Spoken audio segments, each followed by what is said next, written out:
Dear Love, naging masugid na ninyo akong tigapakinig simula nang mapakinggan ko si Konyo Bicolano. Sa katunayan, isang tanong ang naiwan sa akin ng isang episode ninyo. Yung kung mawawala ka sa mundong ito, anong may iwan mo?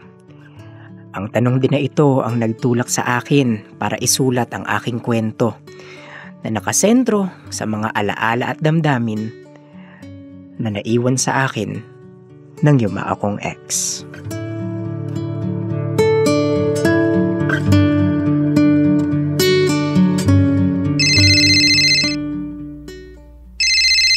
Hello? Kuya Philip, si Selena po ito. Gusto ko lang pong ipaalam sa inyo na wala na po si ate. Ano? Naku Diyos ko, nakikiramay ako. Bukas po ang unang araw ng burol niya. Sana po makapunta kayo at meron din po akong gustong mga itanong at sabihin. O sige, makakaasa ka. Pupunta ako. Salamat po, Kuya Philip.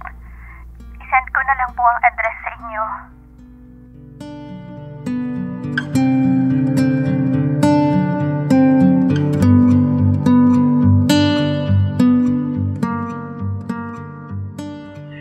Hindi pa rin talaga ako makapaniwala na wala na siya. Kami rin po dahil ang bata pa ni ate. 35 pa lang siya. Hindi namin alam na may sakit po pala siyang lupus. Hindi naman niya po kasi sinabi sa amin. Nasaan yung boyfriend niya? Si Leo. Si Kuya Leo po ba? 5 taon lang po ang tinagal nila pero nakipaghiwalay din si ate. Kinonta ko rin po si Kuya Leo pero out of coverage area po. Siguro, totoo ang sabi-sabing na nag-abroad po siya nang maghiwalay sila. Wala na bang ibang naging nobyo ang ate mo pagkatapos ni Leo? Wala na po. Mas pinili na lang ni ate na gumala. Umalis-alis. Wala na siyang naging karelasyon pagkatapos nun pero nang mamatay po kasi siya, ay naglinis kami ng kwarto niya at dun po namin nakita na may mga sulat siya para sa'yo. Siguro po, wala siyang lakas ng loob na sabihin sa'yo yun kaya hindi nakarating sa inyo pero sigurado po kaming gusto niya na mabasa niyo yun. Heto po, basahin niyo po kapag nakauwi na kayo. Salamat dito, Selena. Kuya, pasensya na po ha kung magtatanong ako ng personal niyong buhay. May girlfriend na ho ba kayo? Wala. Ibig sabihin po, si ate ang huli niyong girlfriend? Hindi na po ba kayo nakipag-date o... Hindi na. Ang dami ko kasing naging mga problema pagkatapos ng naging relasyon namin ng ate mo. Alam mo na, hindi naman madali yung paghiwalay naming dalawa. Ilang taon din akong nahirapan na buuin ulit ang sarili ko. Kaya po kita pinatawag dito ngayon kasi gusto po namin ni na mama at papa na marinig yung mga alaala ng mga taong naging malapit kay ate. Gusto rin po sana ni na mama na i-video ko po itong pag-uusap natin o kung hindi po kayo payag, pwede naman po kahit voice record lang. O okay lang po pa yun? Okay lang naman sa akin. Pero okay lang ba sa mga magulang mong makarinig ng mga hindi magagandang bagay tungkol sa ate mo? Alam ko pong hindi naging madali ang hiwalayan niyo pero... Hindi ko pwedeng tayain ang damdamin ko, Selena. Matagal din naman akong nanahimik kaya hayaan mo rin sana na marinig nila ang side ko, please. Sige, ire-record ko na po. Paano po kayo nagkakilala? Nagkakilala kami sa isang college event. Siya ang lumapit sa akin dahil sa t-shirt ko. Ang sabi niya, meron din daw siyang t-shirt na ganoon. At yun, nagtuloy-tuloy na ang kwentuhan namin hanggang sa inaya niya ako na lumabas ng school. Nag-inuman kami. Napapayag niya ako kasi charming siya eh. Hanggang sa hindi ko na namalayan ng oras at inuwi niya ako dito sa bahay niyo. May nangyari sa amin. Po? Pero nung college siya, 3 years silang mag-boyfriend ni Kuya Pao. Tama ka. At hindi ko alam na may boyfriend pala siya noon. Pero tanga ako eh. Isinawalang bahala ko ang bagay na yun.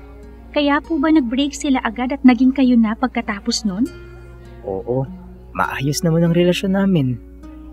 Nagkakasundo kami sa mga bagay-bagay. Pero madalas ang mood swings ng ate mo. Inaaway niya ako kahit walang dahilan. At minsan, gagawa pa siya ng kung anong pag-aawayan naming dalawa. Tatandaan ko pa nga na makailang beses din akong nakipaghiwalay sa kanya. Pero mahal na mahal ko siya eh. Kaya paulit-ulit pa rin akong bumabalik sa kanya. Ano po yung pinakamatindi ninyong away? Yung nahuli ko siya mismo na may kasamang ibang lalaki sa kama niya.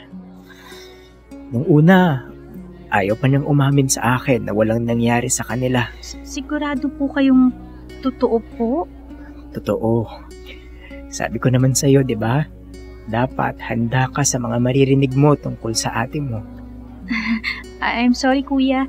Sige po. Ipagpatuloy niyo na po. Inamin niya sa akin na 3 buwan nang may namamagitan sa kanila. At ang nakakatawa, ako ang sinisisi niya. Dahil masyado raw akong naging busy sa paghahanap ng trabaho. Bakit po hinayaan niyo na magkabalikan kayo kung... Dahil mahal ko siya. Mas gusto ko yung pakiramdam na nakikita at nakakasama ko siya kaysa wala ang presensya niya. Pinatawad ko siya at nagpatuloy na para bang walang nangyari. Ang sabi ko sa sarili ko, makahanap lang ako ng trabaho ay araw-araw ko siyang pasasayahin. Na siya naman ginawa ko. Dinala ko siya sa mga lugar na gusto niyang puntahan, mga pagkain na gusto niyang matikman, at kahit hindi man ako ganun kayaman, sinubukan ko pa rin ibigay sa kanya ang mga bagay na gusto niya. Kumusta po ang mga panahon na yun? Doon ko napatunayan sa sarili kong ang tanging hiling ko lang ay ang makita siyang masaya. Doon ako sumasaya. Doon ako nagkakaroon ng buhay. Yun lang ang hinihiling ko sa Diyos na sana ganun din siya sa akin. Na sana gusto na akong nakikitang masaya pero wala. Hindi man lang siya nag-e-effort para sa akin. Kahit sa maliit na bagay? Siguro yung palagi siyang nandyan para yakapin ako. Mga regalo, surprise. Wala? Wala. Kuya, nabanggit mo sa akin na ang tagal mo bago naka-move on. Dahil sa kanya. Sinabi na sa akin na gusto niyang mag-aral at magtrabaho sa Australia. Nangako siya sa akin na kapag nandun na siya, kukunin niya ako at doon na kami magsasama. Mahal ko eh. Naniwala ako. Sinuportahan ko. Halos kalahating milyon din ang inutang ko para makarating siya doon. At ang sabi niya, tutulungan niya akong magbayad. Pero wala. Bigla siyang nawala na parang bula. Sa totoo lang ilang beses kong sinubukan siyang tawagan, kontakin. Humingi pa nga ako ng tulong sa mga magulang mo pero ayaw nila akong kausapin. Yun pala may leyo na at naging sila. Hindi ganun kadali para sa akin na bayaran ang utang na yun pero ganun eh. Lumobo ang interes. Kaya ang tagal bago ako nakaahon. Sabay-sabay ang gastusin. I'm sorry po, kuya. Wala po kaming ideya ni na mama at papa tungkol dyan. Yun ay dahil ayoko siyang mapahiya sa inyo. Selena, ganun ko kamahal ang ate mo. Sa katunayan yun, kakatapos ko lang bayaran lahat ng utang ko at ngayon pa lang din ako nagsisimula. Kuya, ako na po ang humihingi ng kapatawaran sa lahat ng mga nagawa ng ate ko. Base po dito sa mga pinag-usapan natin, wala po akong magagamit o maibabahaging magandang alaala tungkol kay ate. Wala po ba kayong alaala lang o magandang kwento tungkol sa kanya? Pasensya ka na, Selena, kung mas maraming hindi magagandang alaala ang nabanggit ko. Kasi yun ang totoo. Pero, sige, iisipin ko ang mga magagandang alaala tungkol sa kanya. Sana mayroon po. Sa lahat ng naging nobyo ni ate, ikaw lang ang sumagot sa tawag ko. Ikaw lang po ang pumunta dito sa burol niya at alam ko pong masaya si ate na makita ka dito dahil sigurado po akong ikaw ang pinakamamahal niya. Hindi totoo yan. Ako lang kasi ang may kayang tumiis sa ugali niya. Kayo po ang pinaka nagmahal sa kanya, Kuya Philip.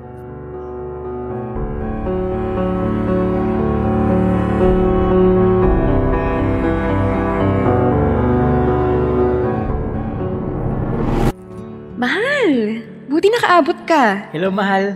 Kanina mo pa ba ako hinihintay? Oo naman. Teka, ano tong naaamoy ko? Nagluto ka ng paborito ko? Tada! Garlic butter shrimp. Maraming bawang yan ha. For sure, magugustuhan mo. O tara na, kumain na tayo, dali. Oh. Mamimiss ko tong mga luto mo. Mahal naman. Saglit lang yun. Tignan mo, makatapos lang ng 2 taon, magkasama na ulit tayo.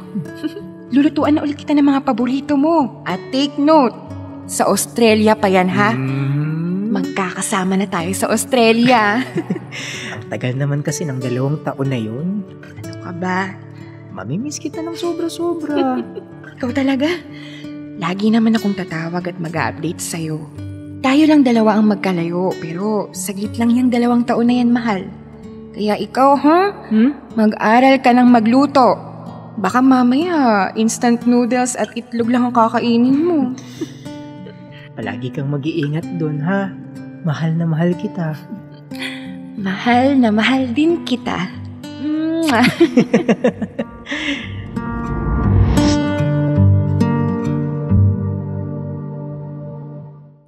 Kuya Philip, tara po muna sa kusina.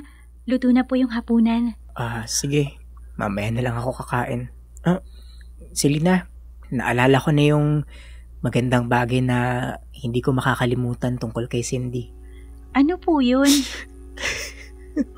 Kuya? Yung pag-asikaso niya sa akin. Yung palagi na akong pinagluluto ng mga paborito kong pagkain. Kuya. Magmula nang mawala siya sa buhay ko, parang nawalan na ako ng ganang kumain. Selena, masasabi ko na kahit sobra akong sinaktan ni Cindy, alam kong lahat ng pag-aasikaso niya sa akin ay totoo at mula sa kanyang puso. Salamat po, Kuya. Masaya po ako na kahit papano ay may naiwang magandang alaala sa'yo si Ate Cindy. Salamat din, Selena. Dahil hinayaan mo akong malaman ang nangyari sa kanya. At masaya ako na makita siya kahit sa huling pagkakataon. Nga pala, uuwi na ako, ha? May trabaho pa ako bukas na kailangan kong asikasuhin. Sige po, Kuya Philip. Mag-ingat po kayo, ha? Saka, Kuya, huwag niyo pong kalimutang basahin yung sulat ni Ate sa inyo. Salamat, Selena.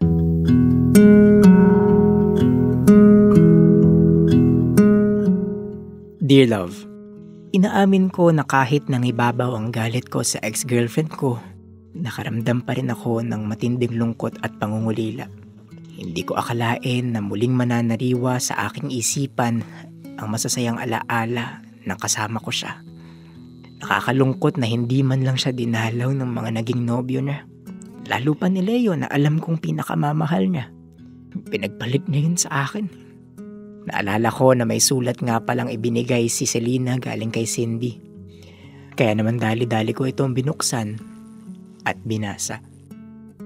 Philip, alam kong dapat matagal ko nang ginawa ito. Pero wala akong lakas ng loob na sabihin. Patawarin mo ako dahil sinira ko ang buhay mo. Nagsisisi akong pakawalan ka. Nagsisisi akong ipagpalit ka. Dahil lamang sa natakot ako. Natakot akong hindi ka na makakapunta sa Australia. Natakot akong habang buhay na tayo magkahiwalay. At naging mahina ako. Hindi ko kinayang mag-isa. Hindi naging madali ang buhay ko. Nag-aaral. May 2 trabaho. At si Leo ay nandyan para sa akin. Inalagaan niya ako at minahal. Alam kong mali. Alam kong nasaktan kita. Pero maniwala ka sa akin na ikaw lang ang lalaking pinakamahal ko. Alam ko, wala kang magandang alaalang maikukwento tungkol sa akin. Dahil hindi ako mabuting tao. Wala akong konsiderasyon. Ang mahalaga lang sa akin ay ang kapakanan ko. Puro ako.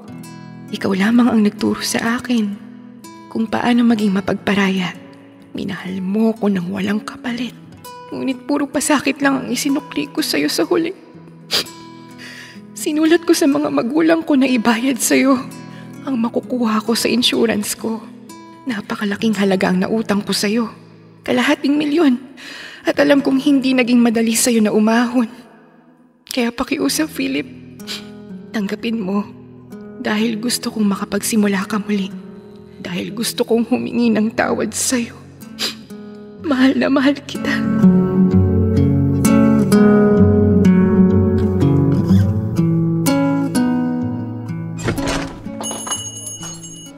Thank you, Selena. Natanggap ko ng pera. Walang anuman, kuya. Tama lang naman na maibalik sa'yo yun. Salamat dahil nandun ka hanggang sa huling araw ni ate. Hindi ko pa rin pala siya matitiis. Tama po si ate. Ikaw daw po ang totgan niya. Natatawa nga po kami kasi sabi namin sa kanya, siya ang sumayang sa'yo eh. Salamat Kuya Philip sa pagmamahal mo sa kanya. Kung hindi sa tulong mo, siguro hindi natupad ni ate ang lahat ng pangarap niya. Masaya rin ako para sa kanya. Kahit na hindi ko pa rin maintindihan kung bakit niya ako nagawang sakta noon.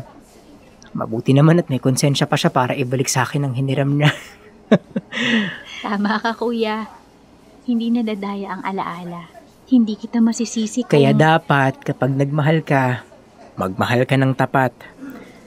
Dahil may mga bagay na kahit ihingi mo ng tawad, hindi noon mabubura ang lahat ng sakit. Lahat ng pait ng alaala. Ako itong buhay pero tagal ko ring nabuhay na parang patay. Matagal bago ko makaahon. Ngayon pa lang ako makakapag-umpisa. Ako na ang humihingi ng tawad sa lahat ng mga nagawa ni Ate Cindy sa'yo, kuya. Pinatawad ko na siya. Maraming salamat. Sige na, kuya. Una na ako. Maraming salamat din, Selena. Mag-iingat ka.